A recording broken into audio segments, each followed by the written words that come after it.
that the parents feel welcome and that they can come into our school. When we had the small cabin, they had to wait outside and we would send the children out.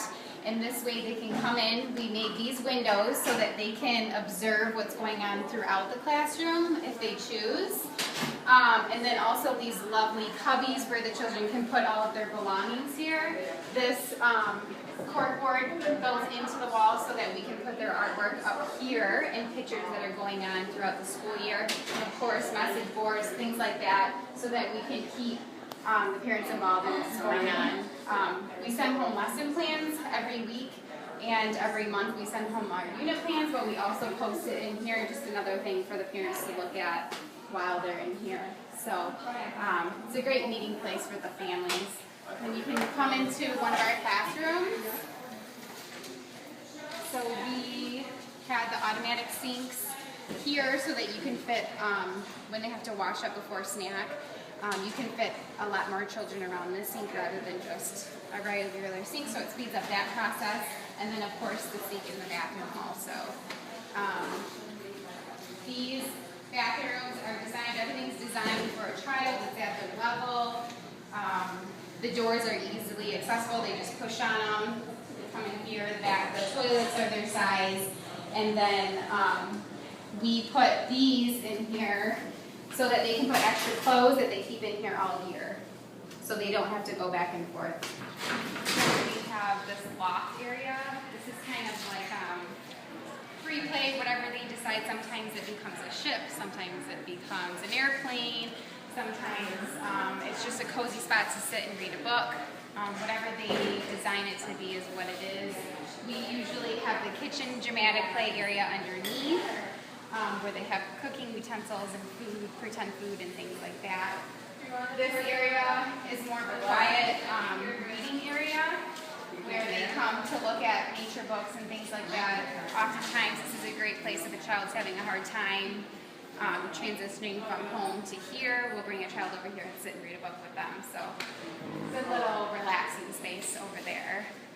We have our art section. We kind of designed the room so that there's sections, so there'll be like the art area, the easels usually there, that's the reading area, that's the dramatic play area, that's the building area, and then we have a discovery area, so you're putting all the different content areas that you might want to have. Okay. I mean, it doesn't have to, but it works better, so it'll be a discovery area, so different things to measure with, natural materials, scales. We have a tarantula as a pet. They feed the tarantula crickets, so they're involved in that process. Actually having real bugs preserved, magnifying glasses, magnets, things like that. And then we use our circle area over here, our meeting space where we do our lessons, becomes our music and movement area during free time. So we put on music and we bring out streamers and instruments and things like that. So that's another space for them. We have the corn snake over there, more building materials throughout this whole area. And this room was designed, if you look at the way the ceiling starts and projects out, so that it gives the illusion that you are actually in the woods. The windows come all the way down in certain areas so that they can see at their level what's going on in nature outside the windows. So, we specifically put bird feeders here so that they can see the turkeys and the deer and things come right up to the window and the birds in real life. So. Trying to think of what else. As much natural light as possible with the windows. And then it leads, we have a door, both classrooms are attached to a storage space.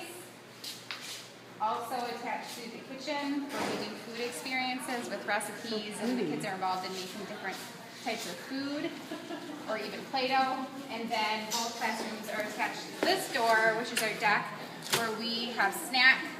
We usually have picnic tables out here, or we might do yoga on the deck, or a story, really anything we want.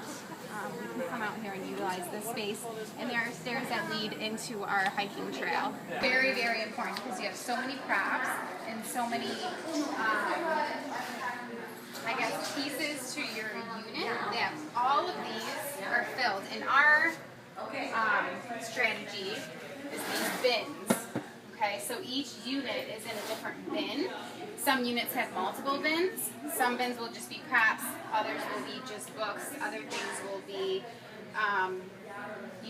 information and things related to that. And then we also created these binders with each unit. So you could just grab, if you're doing spiders, you can grab it and say, okay, I need a fun art activity for spiders, and you can look through and find something that we've done in the past, so it's easily accessible. And then we also have organization of our books based on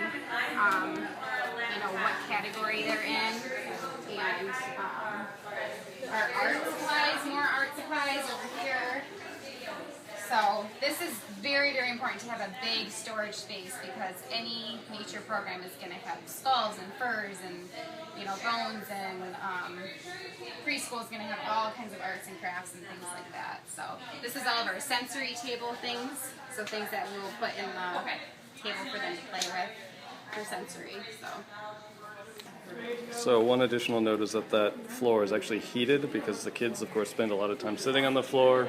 And then also the other feedback I got is that the sound in here can be pretty intense. So sound panels on the ceiling, something to dull the sound, because it can get pretty darn noisy when you have all the kids running around.